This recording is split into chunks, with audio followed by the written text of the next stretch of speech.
नमस्कार सर।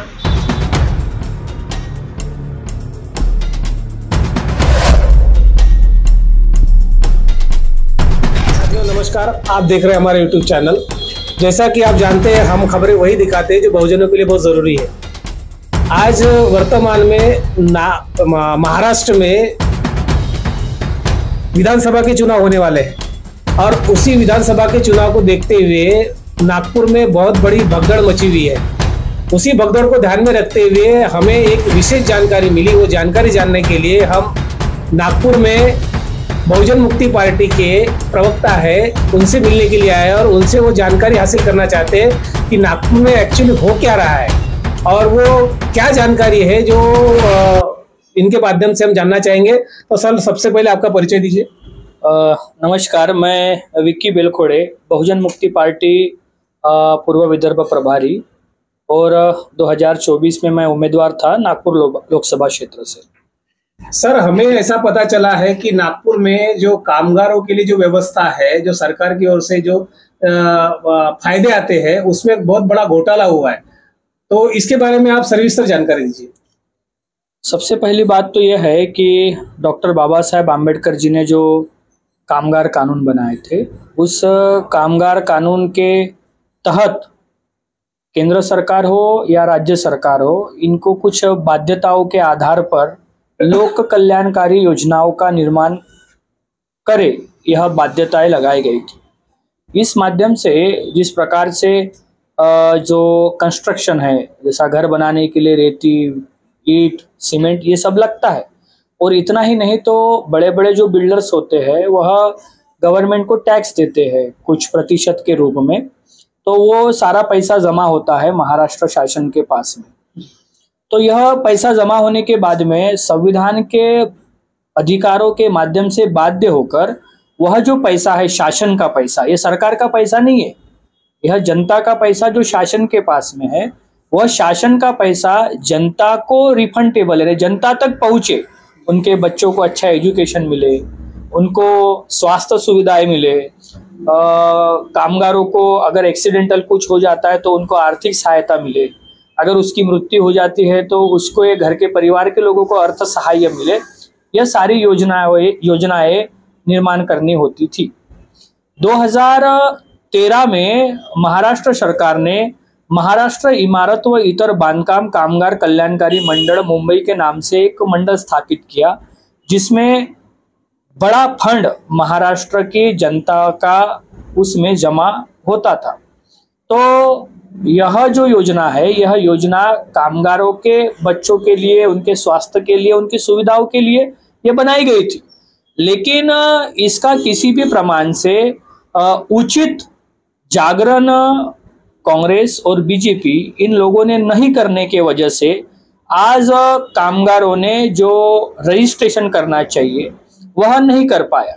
तो अभी क्या कर रहे हैं, तो अभी यह जो वर्तमान जो सरकारें है वह उस रजिस्ट्रेशन को पूरा करने के लिए इसको चुनावी फंडा बना रही है कि कामगारों का कार्ड हम बनाते हैं, और कामगारों को वो कार्ड बनाने के लालच के लिए उन्होंने एक पेटी लाई है, पेटी जिसमें साधन सामग्री होती है, जिसमें कामगार के पैरों के शूज होते हैं, हैंड ग्लोव्स होते हैं, हेलमेट्स होता है, उसमें बर्तन होते हैं।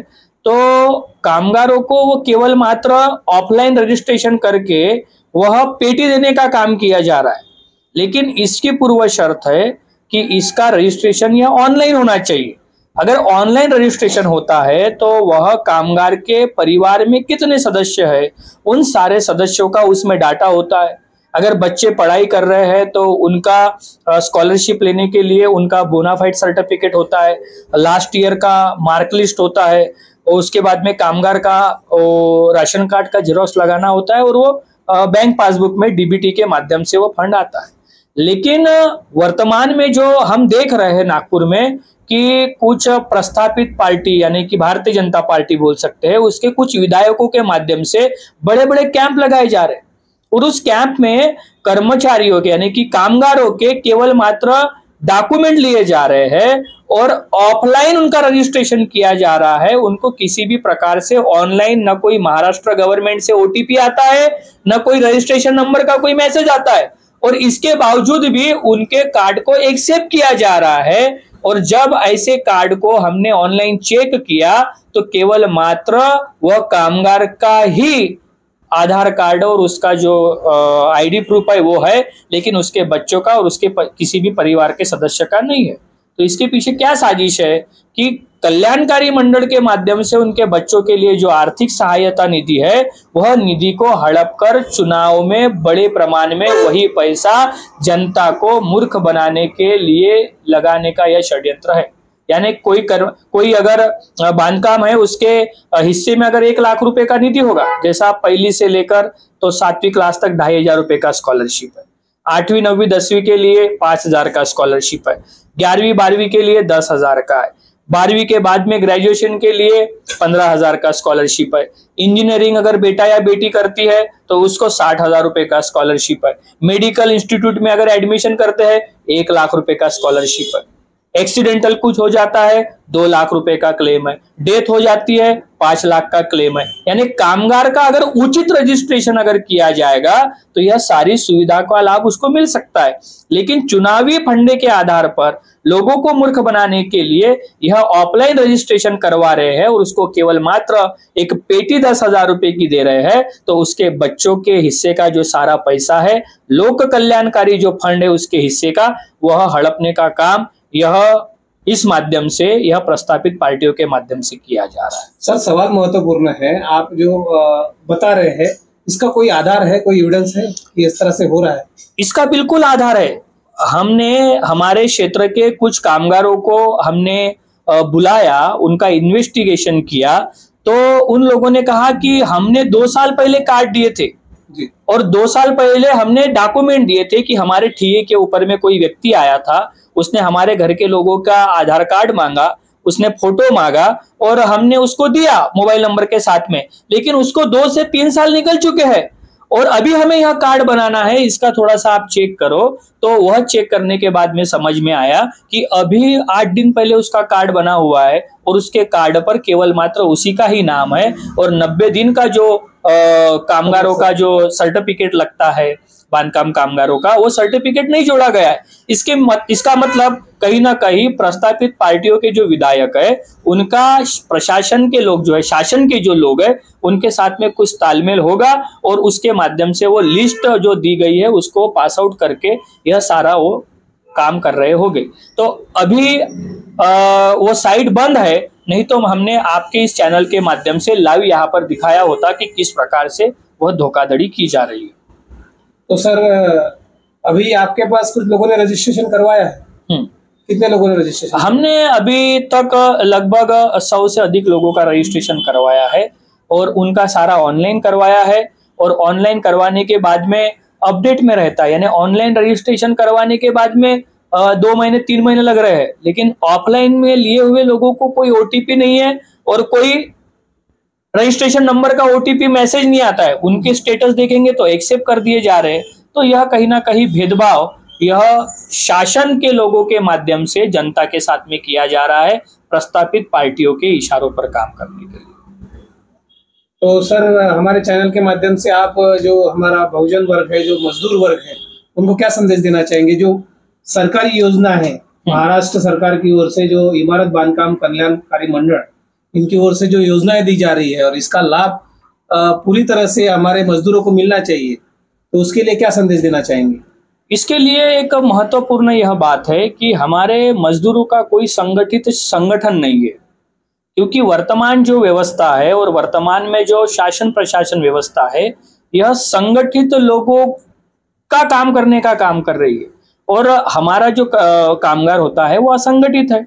असंगठित होने के नाते से उसको महानगर पालिका का सर्टिफिकेट नहीं मिलता है, उसको 90 दिन का प्रमाण पत्र नहीं मिलता है, जोन अधिकारी का सिक्का स्टैम्प नहीं मिलता है, आवक जावक क्रमांक नहीं मिलता है, तो उसको अपनी चप्पलें घिसना पड़ता है। तो सबसे पहले तो मजदूरों ने संगठित शक्ति बनने के लिए संगठन में शामिल होना चाहिए, नंबर 1। दूसरा, इसका फायदा हम हमारे लोगों को, संगठित लोगों को इस प्रकार की अन्य योजनाएं है, ऐसी योजनाओं का उन तक हम फायदा करवा कर दे सकते हैं। दूसरी महत्वपूर्ण बात यह है कि अभी हमारे मतदाताओं को अज्ञान बनाकर, मूर्ख बनाकर इस प्रकार के काम किए जा रहे, तो हमारे मतदाताओं ने अज्ञान मतदाताओं को ज्ञानी बनाने के लिए और मतदाताओं को यह जानकारी देकर, क्योंकि ये पेटी की योजना नहीं है, पेटी तो यह केवल मात्र वो दिया जाता है और उसके बाद में 27 जो है 27 प्रकार की जो योजनाएं है वो 27 प्रकार की योजनाएं मैं आप लोगों को दिखाना चाहता हूं। इन 27 प्रकार की योजनाएं हमारे लिए महत्वपूर्ण है। यह बच्चों की स्कॉलरशिप का मामला है, यह बच्चों की फेलोशिप का मामला है, यह एक्सीडेंटल और आरोग्य क्लेम का मामला है। और हमारे लोगों को केवल मात्र यह प्रस्तापित लोगों ने पेटी में वह इंगेज करके रखा हुआ है, और जो पेटी को लेने के लिए हमारे लोग जान तक दे रहे। सुरेश भट्ट सभागृह में एक कार्यक्रम लिया गया भारतीय जनता पार्टी के माध्यम से, वहां पर लगभग 2 महिलाओं की जान तक गई। और इतना ही नहीं, तो अभी जहां जहां पर विधायकों के माध्यम से जो कैंप लगाए जा रहे हैं वहां पे भी बड़ी भगदौड़ मचाई जा रही है। अभी वाड़ी का उदाहरण हमारे पास में है कि एक महिला ने अपने 6 महीने के बच्चे को सर के ऊपर में वो पेटी लेकर गई और 6 महीने का बच्चा थैली में रखा, घर जाकर देखते हैं तो बच्चा मरा हुआ था। इतना गंभीर मामला, इतना लाचार बनाने का मामला, और ये हमारे लोगों को अज्ञानता में रखकर केवल मात्र पेटी की बात करने का। और जहां जहां भीड़ लगाई जा रही है वहां पर लोगों की, महिलाओं के दागिने चोरी जा रहे हैं, गाड़ियां चोरी जा रही है, जीव हत्या हो रही है, जीव हानि हो रही है। इतना खतरनाक मामला अगर होता है तो शासन प्रशासन के लोगों ने कुछ पहल करके इसमें से मार्ग निकालना चाहिए। मैं इस वीडियो के माध्यम से, आपके चैनल के माध्यम से लोगों को यही बताना चाहता हूं कि केवल मात्र पेटी की तरफ आप ध्यान मत दीजिए। पेटी के साथ में 27 से 28 प्रकार की योजनाएं हैं, इस योजनाओं के ऊपर में ध्यान दिया जाए। और ये शासन की योजना, ये कोई सरकार की योजना नहीं है। सरकार की योजना सरकार बदलने के बाद में वो बंद भी हो सकती है, लेकिन शासन की योजना बंद नहीं हो सकती। तो उचित लोगों के संपर्क में आकर उचित मार्गदर्शन में उचित रजिस्ट्रेशन लोगों ने महाराष्ट्र इमारत व इतर बांधकाम कामगार कल्याणकारी मंडल में करना चाहिए। मैं इतनी ही अपील करना चाहता हूँ। तो साथियों, आपने देखा कि कितना बड़ा माहौल है नागपुर में। अभी जो जानकारी मिली है कि भट्ट सभागृह में भी एक कार्यक्रम आयोजित किया गया था जहाँ पे 2 महिलाएं मारी जा चुकी, उन पे आरोप प्रत्यारोप हुए बीजेपी के लोगों पर। उसी तरह वाड़िका का प्रकरण पता चला है कि वहां पे भी क्या प्रकरण चल रहा है। रात रात भर महिलाएं वहां पे बैठ रही है, वो केवल पेटी के लिए और वो बर्तन के लिए। तो ऐसा ना करे। और सर ने जो बताया कि बांधकाम विभाग जो है वहां पर जाए और अपना रजिस्ट्रेशन करवाए या फिर संगठित शक्ति का निर्माण करे, इतनी बात को ध्यान में रखते हुए आप हमारे चैनल को लाइक करें, शेयर करें, सब्सक्राइब करें और कमेंट जरूर करें। धन्यवाद।